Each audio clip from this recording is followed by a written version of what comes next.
and I'm very lucky to have Karl Nell here joining me for this conversation. Karl, thank you so much for coming, and Anthony and AJ over at SALT, thank you so much for hosting this. So Karl, maybe to begin, can you share a little bit about your background, who you are, and perhaps why people should care what you say? Sure. Well, thanks, Alex. It's a pleasure and honor to be here, and it's a fantastic event, and I'm glad to see a large bunch of folks that stuck it out to the end for this talk. So I was fortunate. I had a four-year ROTC scholarship to Penn. I graduated with a degree in electrical engineering. The Army sent me overseas to do signal corps engineering projects, so I did a lot of strategic comm projects in Europe. I ended up working in Army Space Command. I commanded a satellite ground station, war trace to the Joint Chiefs. I spent some time at Wright-Patterson Air Force Base. The Army ultimately sent me to get a master's in mechanical engineering, a master's in strategic studies, graduate work in computer science. I was on track to stay in, but I decided that I wanted to pursue more of a technical career. So I got out and ended up working at Bell Labs, which was a fantastic place. Unfortunately, I was there during the trivestiture that folks may be familiar with, where the company got split up. I left Bell Labs and ended up working in Lockheed Missiles and Space. I worked at Northrop Grumman. I've ran strategic technology programs in the defense industry, worked for a lot of the three-letter agencies, ultimately was a deputy chief of staff, or deputy CTO for a $2 billion company. I was a vice president general manager of a Northern Virginia-based R&D firm. I stayed in the military, in the reserve. I commanded at every grade level through brigade. I was fortunate to stand up the Army's newest expeditionary MI brigade. I was the deputy chief of staff for a combatant command. Ultimately, this experience sort of combined to give me the opportunity to come in and advise Army Futures Command, the largest reorganization in the Army Reserve since really 1973, on how the Army could be more effective. And my last assignment was involved with the UAP task force, which maybe is the most apropos for this discussion. And so, Karl, here's the million-dollar question. Do you believe that a higher form of non-human intelligence has visited this planet? Right. So non-human intelligence exists. Non-human intelligence has been interacting with humanity. This interaction is not new, and it's been ongoing. And there are unelected people in the government that are aware of that. And so, Karl, that is quite a bold statement. I'm wondering, and I'm curious, how confident are you that that is true? There's zero doubt. And Karl, what evidence have you seen? What was the moment where you developed this level of conviction? Because what you're saying is extremely consequential and very important, and I know that a lot of people here even perhaps may not believe that statement. Right. Well, probably a better way to ask that is, how can the folks in the audience come to a common understanding of what this phenomenon is? And so there's sort of two tracks here. One is from first principles, and another is actually from the data. So let's take a look at the data. So we can look at some folks that have very high-level access to information, like Paul Hellyer, who is the defense chief for Canada, has come out and said the same thing. We can look at Ham Eshed, the head of Israel's, or former head of Israel's Space Force, has said the same thing. Chris Mellon, Deputy Assistant Secretary for Intel, SAPCO, has essentially said the same thing. Lou Elizondo has said the same thing. David Grusch has said the same thing. David Grusch cleared for presidentially level material. So you're looking at people that are in a position to know this, and they're telling you the same thing. You could take a look at the Gang of Eight in the Senate and in Congress. So there's two members of the Gang of Eight, Marco Rubio and Senator Chuck Schumer, that signed up to the UAP disclosure amendment last year that basically said they're not being told the truth and we need to push forward on that. So that's sort of an overview of some of the data. From a first principles standpoint, what's so unusual about this realization? There's billions of stars in the galaxy. life here evolved in 500 million years, which is basically a blink of an eye. We've found planets around every star that we've looked at. It's likely that the universe is full of life. If you look at the SETI program in particular, the SETI program has all the same assumptions that you would accept and probably make with respect to this topic, except that they believe that non-human intelligence is transmitting signals here. But at the same time, like, we're not transmitting signals. SETI doesn't transmit signals, and the only signals that are actually broadcast of high enough power into space for somebody to pick up come from broadcast television and ballistic missile early warning systems, which you could argue our technology is moving away from. We're going to satellite, we're going to fiber. Broadcast TV is a thing of the past. And if you get to some state where society is stable, maybe we don't need ballistic missile early warning systems. So the other guy is probably not going to transmit. But what the other guy may do is come here if that's possible to do. And there's physics models that suggest that may be possible. And Karl, I mean, what you're saying is extremely consequential, and you've referenced other people that have said the same thing that also have similar credibility.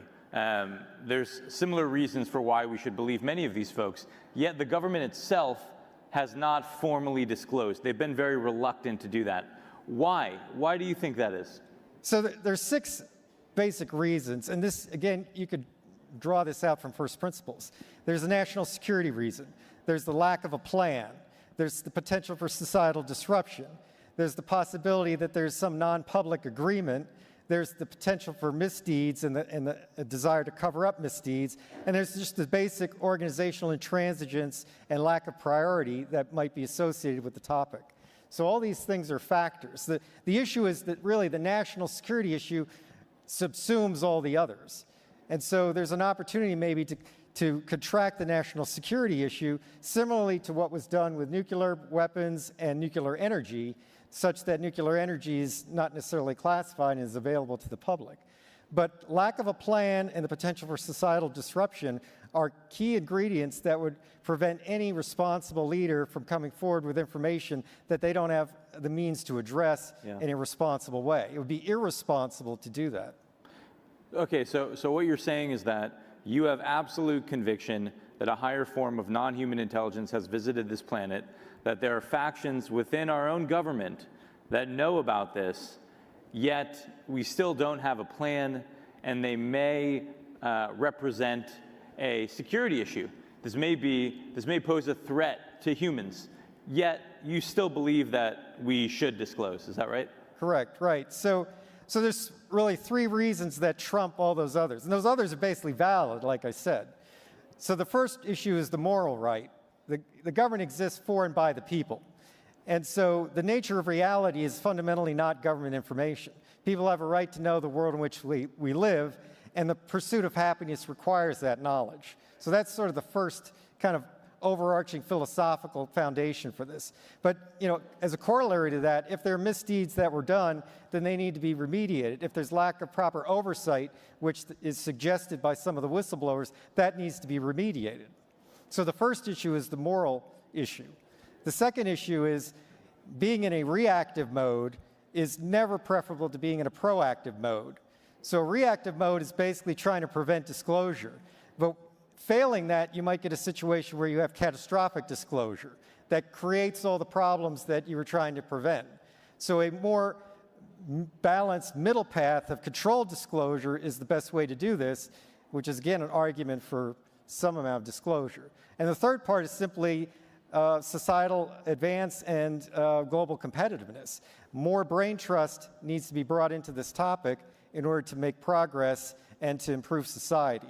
And so all 3 of those things together trump the 6 other reasons for non-disclosure. And what do you think happens if we don't disclose? I know you mentioned this idea of catastrophic disclosure. Maybe disclosure may be forced upon us. How do you think about that? So the situation is usually thought of as a binary state. It's like an all or nothing. And people have sort of argued this. But anybody paying attention realizes the government has already indicated that unidentified anomalous phenomena are real, they're not ours, and they're not our adversaries. The Pentagon has said that. Like, for people that are paying attention, like, that shoe already dropped. So for a lot of people, they think that the second shoe to drop is this is non-human intelligence, and maybe the conversation stops there. Like the president comes out and says, there's non-human intelligence. The truth is that that will precipitate this crescendo of other questions that maybe the government's not ready to answer, that will court, if not precipitate, potential negative ramification for society. And so as an example of this, I would actually point to something from the ancient past, the Bronze Age collapse. So Eric Klein, Princeton University, 2015, wrote a very interesting book called 1177 BC, the year that civilization failed. And so this is well known to current scholarship. Within a single lifetime, all of the very effective ancient civilizations of the Bronze Age failed due to a confluence of reasons that are not necessarily fully understood today. So we're talking about Egypt, the Hittite Empire, the Minoan Empire, the Manassean Empire, the Babylonian Empire. All these civilizations failed, never to return, other than, let's say, Egypt. And so these were highly sophisticated civilizations with highly developed infrastructures, highly developed administrative states. They were globalist, in a sense, very similar to today in terms of the known world, the known Near East. They were economically interdependent. They had both diplomatic ties and commerce ties. And yet these civilizations failed in a single lifetime because of stressors that these civilizations collectively could not address within the time frame. And so if we look at our society today, one might argue that it's similarly fractured, similarly under economic stress, similarly under cultural stress as well, fractured and fragile diplomatic situation. It mirrors very much this scenario. Yeah. And so for a responsible decision maker, that is certainly a factor.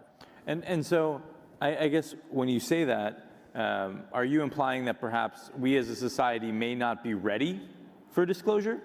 Or are you saying that we may not be able to defend ourselves against this other force? So there's sort of different viewpoints on whether people are ready to deal with this phenomenon. And popular culture is kind of infused with this stuff. Roswell became a meme a long time ago. We got programs on ancient aliens, Skinwalker Ranch, all this stuff. I guess I would draw an analogy, though, for people that believe in a certain faith tradition, whatever that faith tradition is, and hold to that and subscribe to that in a very serious and devout way, and sort of pose the question, even for folks of that ilk, and I would count myself as one, if you're confronted with the reality of your religious belief system, like the reality of the metaphysical, an angel, a messenger from God, what have you, that's going to be a sea state change in your way of dealing with reality, right? Even though you already believe it, right? So it's one thing to believe and it's another to know. And I think in this context, this phenomena has the potential for an analogous effect both on the individual and on society. Yeah, but do you think that the phenomena, this non-human form of intelligence, represents a threat to humanity? So this is a good question too, and some of the other folks have sort of framed things in that light. And I guess I would suggest that if the universe is governed by conservation laws, and it's probably reasonable to assume the laws of nature that we understand apply everywhere. We may have incomplete understanding, undoubtedly we do, of these laws, but they're sort of homogeneous and they apply throughout the universe. And so those laws are governed by conservation rules. There's conserved quantities. And so this reality really forces a Darwinian type competition in order to survive. And so it's reasonable to assume any other civilization that's evolved has come up through the same Darwinian evolutionary process. So I think it's naive to expect complete altruism until and unless you get to a state of post-scarcity, where you essentially have no physical needs that we're kind of encumbered with in this universe. And so in some sense, it's the economics of the future that are going to determine whether there's cooperation, competition, or some kind of symbiosis, and inform the intention. But to assume either malintent or complete altruism, I think, is somewhat naive. Yeah. So it sounds like what you're saying is it's impossible to know the true intentions of a higher intelligence. We may be competing for the same scarce resources. We may not be, right? We may be almost irrelevant to them, and they may be acting altruistically, although we cannot safely assume that. And so I guess I'm curious, if we continue down this disclosure path, do you believe that disclosure is inevitable? So again, people that sort of look at this topic and study it, and there have been some good examinations on this from a historical standpoint, have realized that, like, we're not in really a new state. Like, this sort of disclosure emphasis has come and gone over time. And so this is not the first time we've arrived at this stage. I would suggest that maybe the peak of this current cycle happened last December with the Schumer amendment, and then it got rolled back, it was defeated in the House. And so it remains to be seen, if the process is going to continue. One hopes and can maybe draw a little bit of confidence that maybe this will come around is the colloquy that Senator Schumer and Senator Rounds had back in December. After their amendment got killed, they basically went on the Senate floor and articulated their rationale for the legislation. And I think Senator Schumer, to quote him, almost said it was a travesty that this did not pass. So this is, a bipartisan colloquy on a topic that I guess most people would probably consider fringe, and yet these two senators felt the need to do that and to double down on their desire to see this through. Yeah. So hopefully we'll see maybe a reintroduction of some version of that this summer with the goal of maybe putting it into the NDAA by the end of the year. Do you think that it's imperative that the United States leads on the disclosure efforts? So this is an interesting question, too, because this is a global phenomenon, and it's affecting other countries just like the United States. The reporting on this is clear over decades. Other countries have reported this stuff. And not only that, the Vatican has come out and made statements that reference or tangentially reference this topic. So organized religion has a say in this topic as well. So it's really a whole of planet, whole of humanity problem. And so the U.S. has got its role to play, but these other countries have their role to play, and it would behoove us to recognize that U.S. action could be preempted by another party, and it would be probably more conducive to work collectively. Yeah, I think the one thing that I don't fully understand that I'd love to get your thoughts on, Karl, if we assume that a higher form of non-human intelligence has been visiting this planet, if we assume that some of the statements made by folks like Dave Grusch are true, that we have crash materials, and if we assume that those craft that we may have exhibit characteristics that defy our current understanding of physics, it would seem that that technology would provide an incredible strategic advantage to whatever nation ends up reverse engineering it first. And so, to me, that would imply that there is a race happening to reverse engineer this, and that this topic would be a top priority. Do you agree with that? So I think some of what you say is a reasonable conclusion to be drawn, and I've suggested something similar in past statements. The point here, though, is to go from a pre-disclosure to a post-disclosure world, maybe two stable states that are separated by an unstable middle ground. And so how you make that transition, again, bespeaks to the concern about this catastrophic disclosure. And this has come up in sort of arms regulation, too. Mutually assured destruction, however much we don't like it, is sort of a stable kind of, geostrategic regime. The Reagan-era defense shield idea is also a very stable scenario, but to go from one to the other is very unstable. Yeah. And so this topic sort of mirrors that. Yeah, and I know you and I were talking earlier about this idea that in order to really understand the phenomena, it's likely that we have to further our understanding of reality itself. And I guess I'm wondering, I can imagine a future where we acknowledge and we know that there is a higher form of non-human intelligence, yet we still don't truly understand the phenomena. We still don't truly understand reality. And so I guess I'm wondering, do you think that we'll ever truly understand what's going on? Or if part of the game, part of the journey, part of life itself is operating in an environment where at least part of it is fundamentally unknowable to us? So it's a totally philosophical, epistemological question, right? Really about the nature of knowledge itself, right? Like, how can we know what we know, and how can we be sure about what we know? I guess personally, I subscribe to the idea that there is an ultimate truth, and that humanity, being created in the image of a higher power, is endowed with the quality to pursue an understanding of that. And so our part of our objective in this existence is to seek that out and try to understand that ultimate truth to a greater and greater degree. And this would be a component of that, obviously. Yeah. Well, Karl, I really appreciate you taking the time to chat with us today.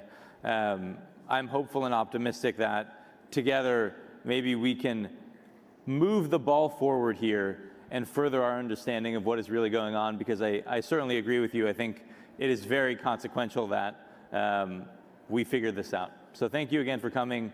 Thank you again to SALT for hosting us. And thank you all for listening. Bye. My pleasure. Thank you.